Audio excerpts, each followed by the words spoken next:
Hey, welcome back to the Ping Pong Flix Show. My name is Chris Wong. This is episode 503 of the Ping Pong Flix Show.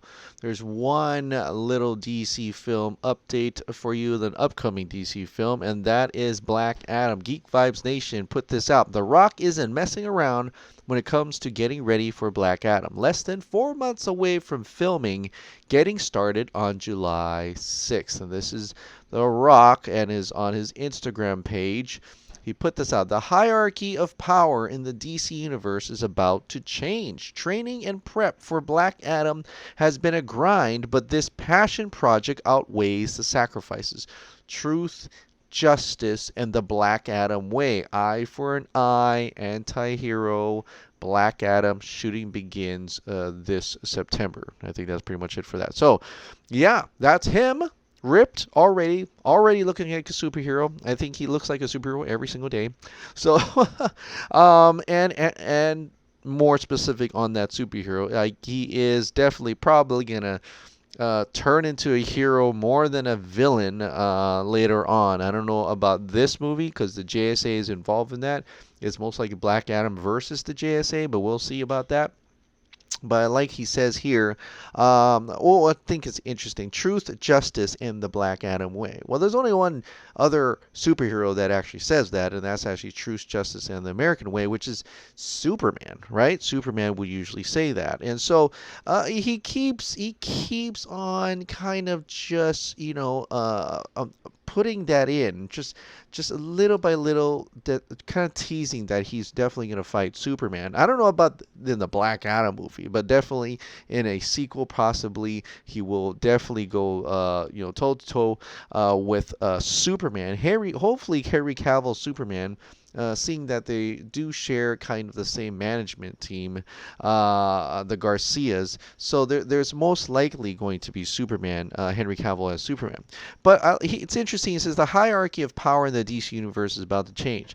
Now, he could be in the terms of how strong these characters are, and Black Adam's going to be one of the strongest characters in the DCEU, or does he mean him actually being able to influence the type of films that are coming out in the DCEU? I wonder if that's also the situation there. Is he, because I mean Shazam 2 and Black Adam's going to be filming, and if successful, if Black Adam's successful, they probably will let him make more movies and maybe even determine what he can put in. Maybe even Dwayne Johnson himself will be the pivotal person, if successful, able to put Henry Cavill back into the Superman suit in a future Shazam movie or something like that, right? Or his own movie. So there could be something about that, and we'll have to wait and see. But it does seem very confident in it, and he's always been confident in a lot of his work and almost all of his work. And for the most part, a lot of his work do come out on top. There may be some hiccups like, I don't know, Baywatch, but for the most part, everybody goes and watches The Rock. They enjoy The Rock, and they want to see more Rock in the movie theaters, and so he's a big name, and for him to just be a one-off villain, it's not going to happen. He's going to be coming back for more, and he's going to stay through the end, and only way to really stay through multiple movies is to be a hero, and he is seemingly planning to be that anti-hero, but still probably go against Shazam. Billy Batson, we want to see that, and hopefully we'll see him go against Henry Cavill as Superman too. So that would be something else altogether. So finally, he's going to finally be Black Adam this summer. Now, this came out, this was from Ben Affleck's new GQ interview breaking down his most iconic roles. You probably already saw this here and there, but I never got to really react to it. Ben Affleck, he got his new movie, came out the way back, an incredible film. You guys should really go check it out, and a very emotional, heart-wrenching film.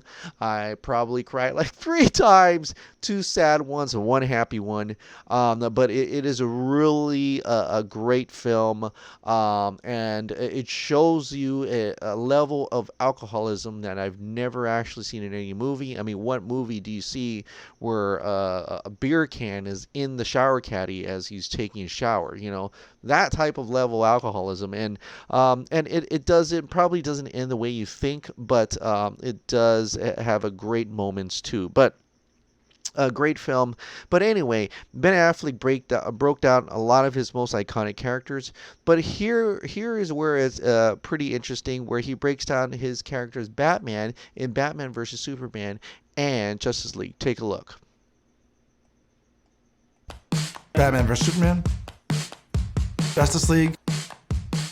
I don't think I even realized how iconic the character was until I took the job, and like that was a big story. And it happened at the time when the internet was expanding into the movie business in a kind of a different way, you know what I mean? And like the fan sites and the relationship with the fans and the studios and the comic book creators and stuff was changing and evolving. Zack told me he wanted to basically do the tone of the Dark Knight, you know, Frank Miller series, where he's older and he's kind of broken down and more vulnerable. And I thought that was a really interesting approach to Batman. This was just a small clip of Batman versus Superman. You know, that little nightmare that he had. Not a nightmare vision, but, you know, the one with the...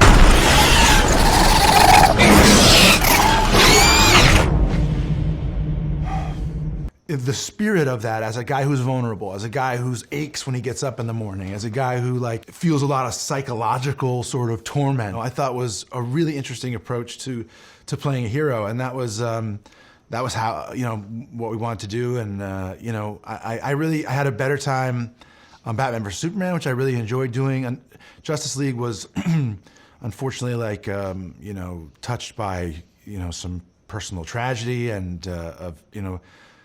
death in Zack's family. And it just, like I say, sometimes things sort of work and gel, and sometimes they just, you know, you seem to be just having one problem after another, you know. I really loved Batman vs. Superman, and Chris wrote on it, and I really love Zack, and I love putting on the costume, and the idea of doing the digital alteration to the voice was really interesting to me, and I had a good time. I love Detroit. It was a really fun city, a really cool place. You know, my kids came out and visited me and saw me in the bat suit, and they let me borrow the suit for my son's birthday, and so that was a lot of fun. And I sort of had my fill of that. They said, "Do you want to direct and star in like a solo Batman movie?"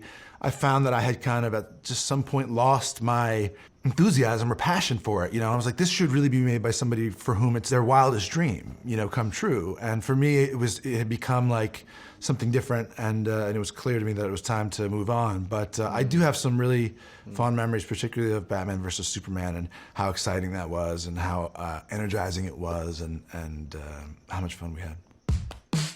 So there you go. When he talks about Batman v Superman, you can really see he was elated. He was happy, even after all the backlash and stuff. He was still always like he had a great time. It was a great story, and he talks great things about Batman versus Superman. And then when he goes to Justice League, goes like he really like held back there. You can tell he wanted to sing about the problems on Justice League, and you know we know all the, you know, you've been on my channel, come on, all about the problems of Justice League. But he continued, and it's not Zack, because he afterwards says, "I love Zack, I love Chris Terrio," and everything like that, and he was incredibly excited, possibly excited for the future after BVS. Of course, that took a turn, as we know what happened on Justice League. So you can see clear as day, like if anybody's saying that Ben Affleck was happy to do a Justice League movie, that's a lie. Like he did not like how that became. He was Zack's number one supporter for, you know, Zack's vision. He came on. He didn't want to be a superhero, and Zack suggested how this was going to be, and it really excited him and to come back back to put on the suit, right? And so that is inspirational right there from Zack Snyder. And Ben Affleck was so incredibly happy to do that, and became, my favorite movie of all time, Batman v Superman. So he says it right there. He enjoyed it. He enjoyed going to Detroit and stuff like that. And so it was great to hear him say these words. You can really see that 90% of it was all about Batman v Superman, and the little a little bit about that was about Justice League. So hopefully, maybe one day he'll be able to talk a little bit more freely about Justice League. Hopefully, we'll have to wait and see when possibly Zack Snyder's Justice League comes out. But speaking of Batman v Superman, one of the most incredible movies of all time in superhero time, because it's so unique and different, so epic and gigantic and layered. And my favorite movie of all time. It's actually coming home. He talked about Detroit. Well, this thing was put together by a bunch of fans, and it's going to be an incredible event. BVS comes home. BVS comes home because it's going to Detroit. It's going to be shown on the big screen once again in Detroit 4 years later. This is a charity screening to benefit the American Foundation of Suicide Prevention. Zack Snyder's in front of this is going to be also have an introduction from director Zack Snyder, right? So I'll read it to you right here. This is going on Saturday, March 28th, 2020, 2 p.m. to 6 p.m. EDT. Location is at Birmingham 8 Theater in Michigan. Birmingham, Michigan. Join us at the historic Birmingham 8 Theater, Michigan, for a unique fundraiser screening event, the director's cut of Batman v Superman: Dawn of Justice, presented in association with the American Foundation for Suicide Prevention Michigan chapter, with a special video introduction from director Zack Snyder. 100% of the proceeds for the screening go to American Foundation of Suicide Prevention. Come along and celebrate the 4th anniversary of this iconic film's theatrical release with an Ultimate Edition big screen theatrical experience of the film's director's cut, not seen on general release. And I believe this is the only way you should watch Batman v Superman, the Ultimate Edition. Please don't even bother with the theatrical version. Go and watch the Ultimate Edition. That's the only way to see this movie and discover the enduring impact of this film on the superhero genre, as well as among the DC Films fan community. Powerful art can heal, bring awareness, and create change, says Zack Snyder. A film that boldly examines the human condition's often contradictory aspects through the deconstructed lens of some of the most popular mythic heroes of our time. Batman v Superman has become a focus of passionate discussion among audiences and critics ever since its release. She gave me faith that there is good in this world, said Jonathan Kent, a quote from the movie. Inspired by personal themes of struggle, redemption, hope, and faith, and coinciding with a passionate fight for justice in relation to the director's as yet unseen sequel, released the Snyder Cut of Justice League, fans of BVS, along with its predecessor, Man of Steel, have been tirelessly campaigning over the past 2 years for mental health awareness and suicide prevention, collectively raising over $160,000 for the American Foundation for Suicide Prevention and other mental health organizations. This is my world. You are my world. Quote from Clark Kent. Superman shot on location in the Detroit area during 2014. Batman v Superman remains an important entry in the pantheon of superhero films. It is only fitting that for this anniversary celebration and fundraiser that it returns to the city that the film's production called home. The Michigan chapter of the American Foundation of Suicide Prevention will give an informational presentation about the foundation's mission before the show, which will be followed by an introductory video greeting by Zack Snyder. Catering will be provided by a local restaurant vendor. And for further reading about the enduring impact of Zack Snyder's DC Films legacy and its confluence with mental health awareness and suicide prevention, please visit the official AFSP blog here. I will link that in the description below, along with this ad site right here, where you If you're in the area, if you've got the time, if you could possibly make it, and if you love Zack Snyder, if you love Batman v Superman, if you're a DC fan, anything that you that you want to support or supporting American Foundation Suicide Prevention, please go down to this site. Click on tickets, get yourself a ticket, $20. Go watch Batman v Superman and support American Foundation of Suicide Prevention. Celebrate Batman v Superman, right? So on that day at 3/28, if you cannot make it, by the way, go online, go on social media, tell what you love about BVS. Talk about Batman v Superman, and celebrate Batman versus Superman together. It's been 4 years, and it's still my #1 film of all time. Unless, Justice League kind of takes that over. But we'll have to wait and see for Zack Snyder's Justice League. And let's end on that, right? Let's end on Zack Snyder's Justice League for a second. Because I've got into like a Twitter conversation with a few people over the weekend. We talked a little bit about the scary, hard idea, right? We talked like, what would that be? What's this crazy, scary idea that would have people riot on the streets, right? And so we kind of delved in a little deeper. And honed in on this one 6-minute little video from the Snyder Con that Zack Snyder had talked about, explaining Justice League a little bit. And I want to share with you today. You can go ahead and skip this whole series if you've already watched it enough, but I want you to just listen to this very carefully. And you actually hear a fan saying, what is the crazy idea? And he literally explains the crazy idea to us. And you probably already know what that is. But listen for a second and maybe even get a little bit hyped for what's in store, possibly, in Zack Snyder's Justice League. Check this out. No. What I was going to say is that, look, when this movie came out, understand that we had written... Chris Terry and I had finished the script for Justice League before this movie came out, right? Before Batman v Superman. So that script was done. Movie came out, and some people didn't like the movie. A vocal minority. and so I was asked by the studio to say, hey, you can't. There's a lot of stuff we don't want you to do from that script. So we did a rewrite, right, of the script. So the original Justice League that Chris and I wrote, we didn't even shoot.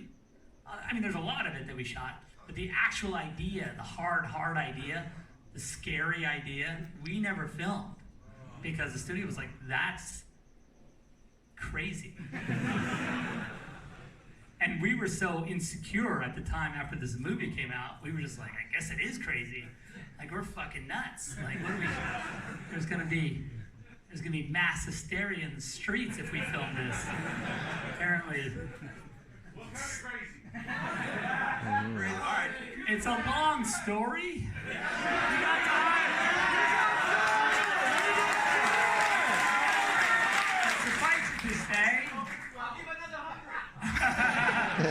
Suffice it to say that, so look, the truth is that, the nightmare sequence in this movie, right, was always my idea that all of that would be eventually explained, of course. Is that a surprise?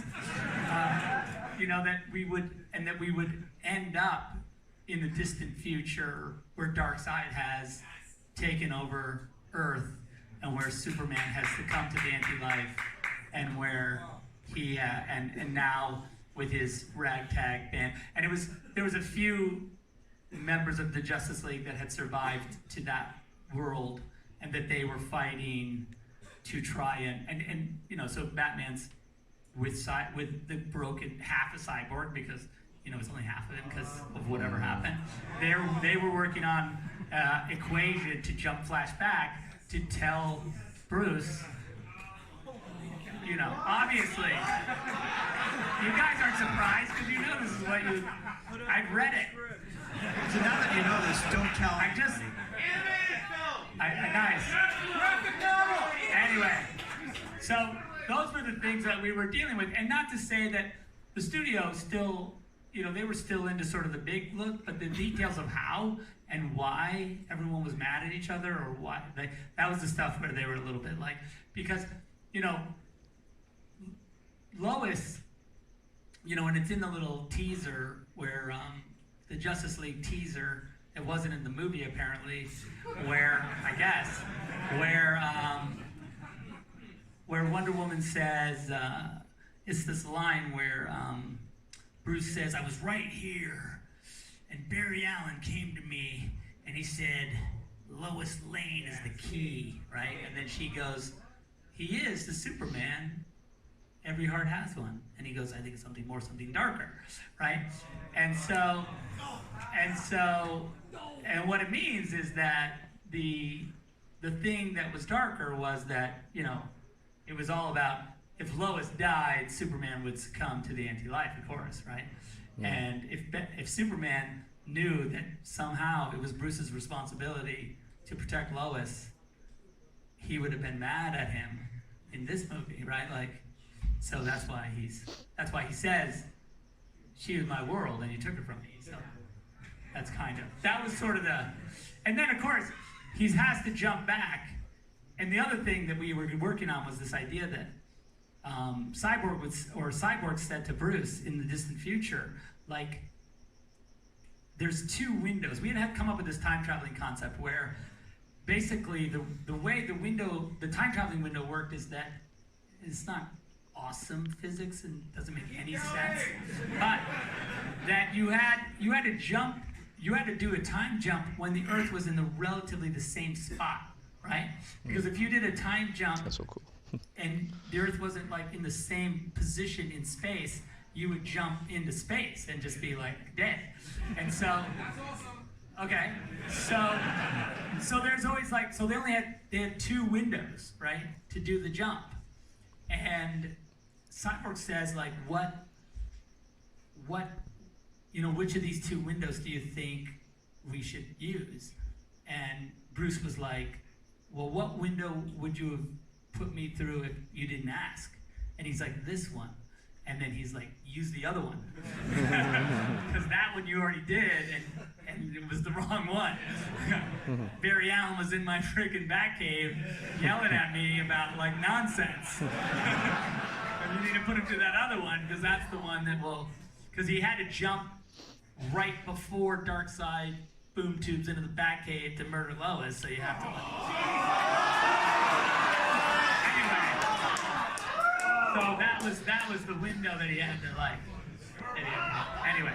All right, so I'm just gonna say that right there easily worth another 100. It's in the future. There you go. One more question, you guys. Okay.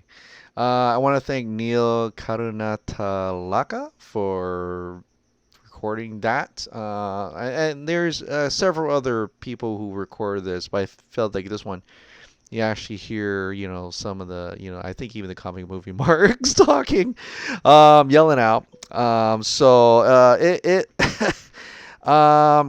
I mean, listening to that, it was exciting. I mean, I was there. I don't know. I was probably here. I can't tell if that was me, because I had hair back then. That was me in the glasses or not.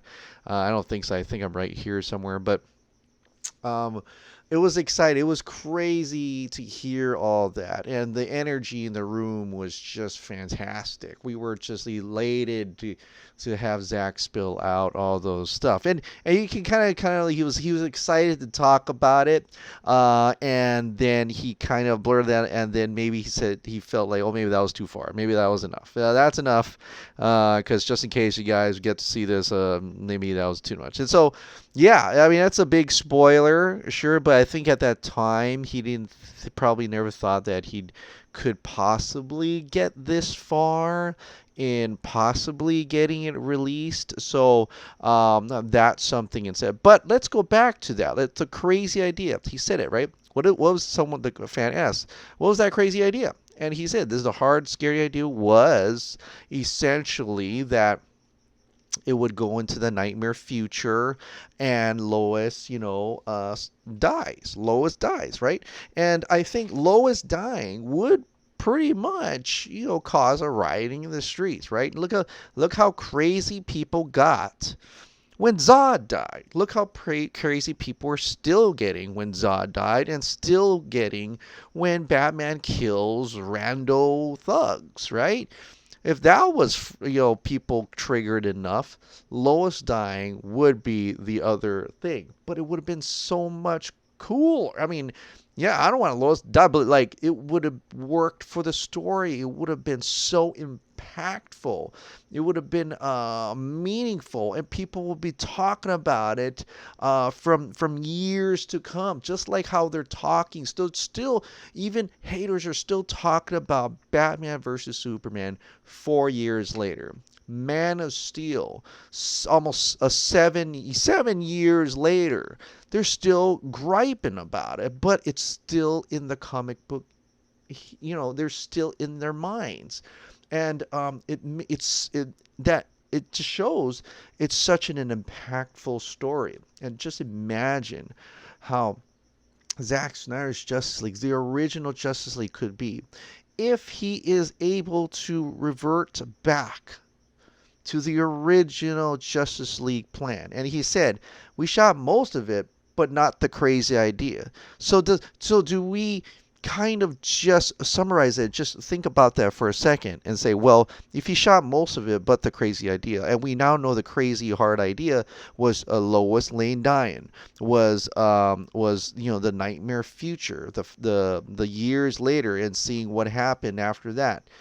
Are those the scenes that is essentially missing from Zack Snyder's Justice League? He shot there's assembly footage of 5-hour assembly footage. 3.5 hours is Zack Snyder's Justice League cut. Are the scenes that he's missing, that he needs to have the additional photography, are those the scenes? The crazy idea, and possibly that nightmare future towards the end. Essentially, almost a cliffhanger to the next film. So we know, well, there was a flash forward and like wondering, well, what happens next, right? Just to kind of reel you in, so that possibly get people excited to wonder, well, I want to know what happens next. And essentially would lead to Justice League 2, Justice League 3. So I'm excited. I am totally excited hearing this little video once again, just remembering how incredibly we were all there in the room, frustrated that Warner Brothers didn't want him to do that.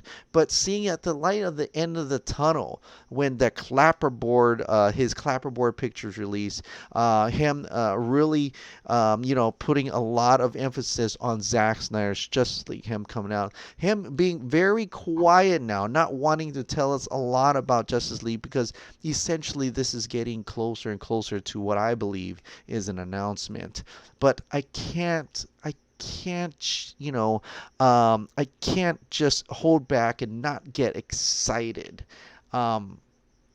for what's to come and what's possible to come in Zack Snyder's Justice League, and what could possibly be his original screenplay of him and Chris Terrio's plan of the crazy hard idea, the original Justice League, the script that they had put together before BVS, right? And that it would finally connect and snap into place, and we would have an incredible, enduring, an absolutely monumental superhero level epic event that is Zack Snyder's Justice League, the entire 5-part arc put together for us to witness and to see.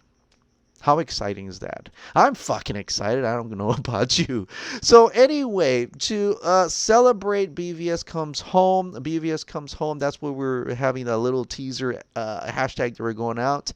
BVS Comes Home, meaning there's going to be a Batman v Superman screening, right?